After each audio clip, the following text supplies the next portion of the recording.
Reports today that West Ham have opened talks with Ajax over their Ghana star Mohammed Kudus, and I'm very, very excited about this one. I'm going to try and remain calm for the sake of the video, not get too carried away. But one, I believe the rumour. That's all it is at the minute. It's just a transfer rumour, but I'm inclined to believe it. And two, I really want to believe it. I really hope this happens. I would love to see Kudus here at West Ham United next season. I think he'd be perfect for David Moyes. I think he'd work really well with the current squad and how we play, but also with that eye on the long term, because that's what I'm guilty of doing with every transfer we're making this window. I'm thinking, how is this going to work post David Moyes? On the assumption that David Moyes leaves at the end of this season, can this player fit into our long-term plans at West Ham United? And I'm not so convinced by one or two of the signings or potential signings, but Mohammed Kudus I certainly am, because he can work under various different managers, various different styles of play, but David Moyes' style of play is one of them I think it could work under. So anyway, let's deal with the reports. It's kicked off a bit today because of Fabrizio Romano. Now, while I believe the transfer rumour, I actually only believe half of what Romano's reporting. So the bit I do believe, he stated that we've opened initial talks with Ajax and that there's encouragement on the player's side that he's open to the move. Now I believe that. He was open to the move to Brighton. We're also playing in a European tournament. We can offer larger wages than Brighton, so he's probably going to be inclined to be open to a move to the London Stadium at West Ham. I get that. Also, Edson Alvarez has gone here. You'd hope that would play into our favour a little bit. He's not been here long enough to give bad reports about West Ham. The only bad thing you might say is the porter cabins are a little bit ropey, but if you can see beyond that, hopefully all is well for Alvarez. He's joined West Ham. Hopefully he could have a little bit of a pull factor for Kudus to come to West Ham too. But the bit I don't believe about from what Romano tweeted was that he said it sort of depends on the Lucas Paqueta deal. That if Paqueta goes to Man City and we need that concluded first, then West Ham will move. I don't necessarily believe that part. And the reason being is because two reporters which are both West Ham based. First of all, we've got Jacob Steinberg stating that that's not the case. It's not Paqueta goes, we get Kudus. It's a case of we want Kudus to play alongside Lucas Paqueta. I can see that happening. You could see a starting 11 where Kudus is in the team and Lucas Paqueta is still at West Ham. Well, maybe not the latter part, but you get the hypothetical situation, which is City can't agree a deal. We keep Paqueta and Kudus comes in as well. You can see that. But also, ex-West Ham employee linked us to him over a week ago now. Over a week ago, ex-West Ham employee linked us to Kudus, and since then, Man City have bid for Paqueta. So when X linked us to Kudus, the bid from Man City hadn't arrived yet, or not that I'm aware of. The timeline's probably very close, but I'm not so sure on this one. I think maybe it's genuine that we are after the player despite Lucas Paqueta's situation.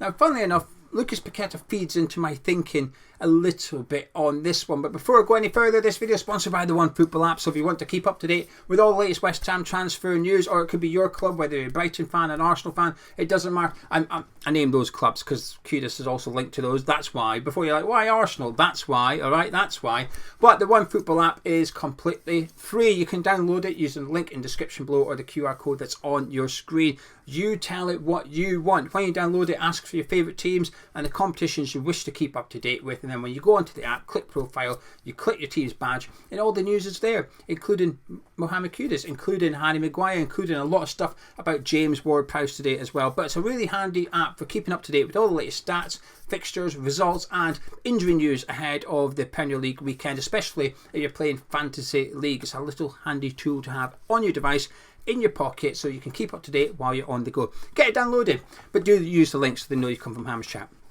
Now, in regards to Paqueta, when the news came out that Man City wanted Paqueta last week, naturally there's a disappointment, there's almost a fear. It's a fear came over me. I thought, we can't do this. Nope, we can't do this. We've sold Rice, we can't sell Paqueta as well.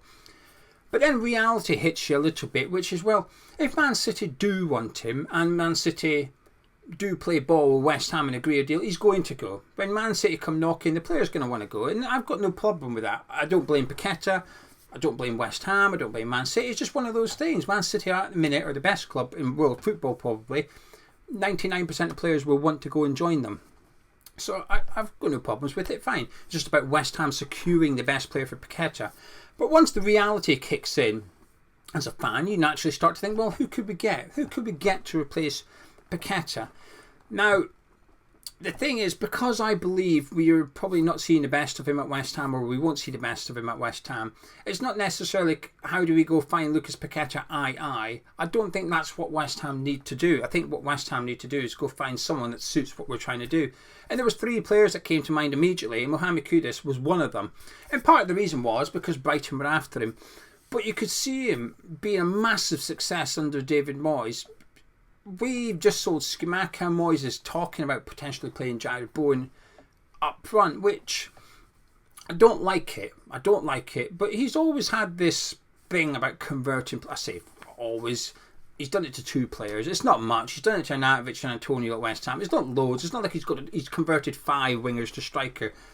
But he's tried strikers. He's had Javier Hernandez here. He's had Sebastian Haller here. He's had Scamacca here, that's the one. He's now got Danny Ings. He struggles to make a success of strikers per se. He's better suited to wingers because they tend to have a profile which suits what David Moyes looks for in a striker rather than the poachers, if you like. So I get why he's doing it and why he's looked at Bowen. I don't get that. I don't get why he's looking at Jared Bowen thinking he'll be a success as a striker. He doesn't really play the way that Antonio plays.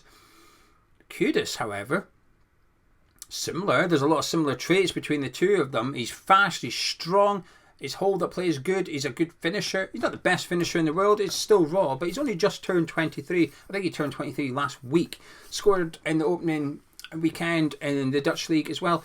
And I've seen bits of him. I don't watch Ajax every week, but I've confessed before, I'll confess once again. I'm a bit of a plastic when it comes to Dutch football. I will only watch Ajax and sometimes PSV. That is it. But my doses of Kudus generally come from playing Champions League football last season in particular as well. And then you've seen him for Ghana. You've seen him for Ghana as well at the World Cup. He had a good campaign. Me personally had a really good World Cup campaign, which I thought would put him on the radar of bigger clubs. But here we are. I mean, he's been linked to Arsenal and Chelsea, so you could argue he is. He's definitely open to move away. He rejected a contract at Ajax back in April, March. End of last season, he rejected a contract. Still got a couple of years to go on his deal, but he's open to move away. Ajax are naturally looking to cash in. They had the deal agreed with Brighton, 35 million, but they couldn't agree personal terms. In the end, Brighton ended up putting a deadline on it. They had made their offer to Kudus, hadn't had an answer, so they basically said you've got 48 hours to just agree terms or reject it. I don't even think they heard back. I think the reports were that Brighton just didn't hear back, so the deadline's expired now. So the assumption is that deal's not happening. De Zerbi was asked about it. He played it down and said, I don't know anything about it. I don't know what's going on. We'll see what happens at the end of the transfer window. But historically, Ajax at times move the goalposts. When we signed Edson Alvarez, we signed him prior to the season kicking off. The season's kicked off now. It's a different scenario, and I wouldn't be surprised if you've got to pay more than 35 million to get Kudus out of Ajax. That 35 million was 2 weeks ago. That was the price for him 2 weeks ago before the season had got underway. But now it's got underway. Ajax have at times in the past moved the goalposts and bumped the price up a bit. Saying, well, hang on a minute, it's different circumstances. The season's underway. He's part of the first team. You want him, you're going to have to pay a little bit more for him. Even if you did, I still think, say 40 million, I still think 40 million is a really, really good price for him. He's the type of player that after 2 or 3 seasons in the Premier League, he could end up moving to a Champions League club. And I get a bit of criticism for sort of discussing West Ham as a stepping stone, but I don't see the issue with it. Often we'll talk about how good Brighton are at recruitment, but then when we talk about West Ham potentially bringing in players that are going to move on for bigger prices to clubs playing in the Champions League, it's frowned upon. But I don't think you can have it both ways. You've got to do, if you want to bring in young talented players, you've almost got to accept reluctantly that eventually they may move on. Of course, the challenge is that your club, West Ham, get up into the Champions League places so that they don't need to move in order to play at the highest level. But we're not there yet. We're not a Champions League club yet. It's hard to imagine us becoming one. And if we do, it won't be a quick fix, bar change of ownership. But under this ownership, under this manager, even under Tim Steidten, it's not going to happen anytime soon. It's a very much a long-term thing. And part of that process probably is buying players like Kudus, who then move on and you cash in. Just like we're doing with Lucas Paqueta. Now, I'm sure the plan wasn't buy Paqueta and we'll sell him next summer and double our money. I'm pretty sure that was not the plan. But that's what's happened. But anyway, in regards to Kudus, a fantastic player. Played in he's played in various different positions. I was going to say 100 before someone. I know there's not 100 positions, but he's played centre midfield. Not great, but not his best position. I wouldn't play him there. But he's played as a number 6 for Ajax before, in the number 10 role as a striker, mainly on the right wing. But he doesn't really have a concrete position, which may benefit David Moyes, but it may also benefit him as well. So in theory, if he came to West Ham, he could play on the right wing, move Bowen up front. He could play striker, leave Bowen out on the right. He could go where Lucas Paqueta's playing, which I've decided, I was doing the player ratings with Gonzo earlier, I've decided to call that the false 10 role at West Ham, because he's not a number 10, is he? And Fornals played it against Bournemouth, but if the squad stays the same, Paqueta will be back in that position against Chelsea. So he's not quite a number 10, but he's not really a number sort of 8 either. He's got this unique role. The false number 10 is what I'm describing it as. Kudus could certainly do that at West Ham as well. So he could replace Paqueta in the starting lineup. Is he the same player? No, he is not the same player. But that's not necessarily a bad thing, because you only need the same player if you think Paqueta is a raving success under David Moyes and would leave a gaping big hole in your midfield, etc, etc. I don't think he is that. He's a bloody good player, don't get me wrong. Paqueta is a fantastic player, and I'd be gutted to see him go, because I don't think we've seen the best of him, but I don't think we will. Kudus, I think we would. I think we would see the best of him at West Ham under David Moyes. He's hard working, powerful, fantastic at dribbling, really fast, can score goals. Creativity is not always the best, but you've seen it for Ghana. When you watched him during the World Cup, he played differently for them than he did for Ajax. I felt anyway when I watched him. But he's certainly got bundles of talent, a lot of potential, and I would love to see him at West Ham. And I think tinfoil hat time on now, right? But I think, hypothetically, if we sold Paqueta for either 90 million or 60 million plus Cole Palmer, either, I'd prefer the latter, in all honesty. I prefer the latter. When I did a video yesterday, people said, whoa, they're valuing Cole Palmer at... Basically, the reports are, we want 100 million for Paqueta, so Man City are offering 60 in Cole Palmer. So people say, well, hang on a minute, they value Cole Palmer at 40 million, that's mad. But that's on the assumption Man City agree with our 100 million valuation.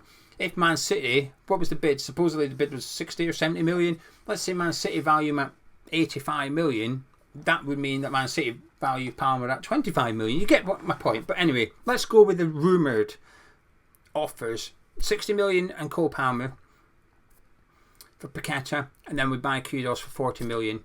I think that's fantastic business. Honestly, I think that would be brilliant business to have two top young players that would fit the way that we play now, plus a bit of money, and we lose Lucas Paqueta.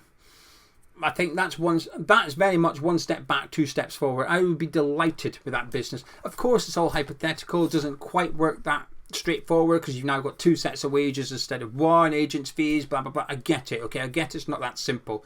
But I was just trying to keep it simple for the hypothetical argument. And if we ended up the window with Cole Palmer and Kudus coming in and Paqueta leaving, I'm more than okay with that. And I'd be more confident of us having a better season than what I currently am right now with the squad the way it is. I would get excited. Do you know what? I am excited. I am. Because some of the transfer rumours that I believe recently, I'm not doing cartwheels about. I think they're good players. But I'll tell you what, Kudus, Cole Palmer, those two, they'd get me excited. I would be delighted with either of those at West Ham, and I think they'd be a success, and that's the main thing. Anyway, I'm going to shut up. I'm going to disappear. More to come on this story, I'm sure, but I'm keeping my fingers crossed that this is true, and I'm keeping my fingers crossed that Fabrizio Romano is wrong about the fact that we're waiting for Paqueta to come to a conclusion. I'm siding with Steinberg and X on this one, that we want the player regardless of what happens with Paqueta. Now that would get me very excited. Anyway, drop a like on the video if you enjoyed it. Subscribe if you're new around here. I'll catch you tomorrow.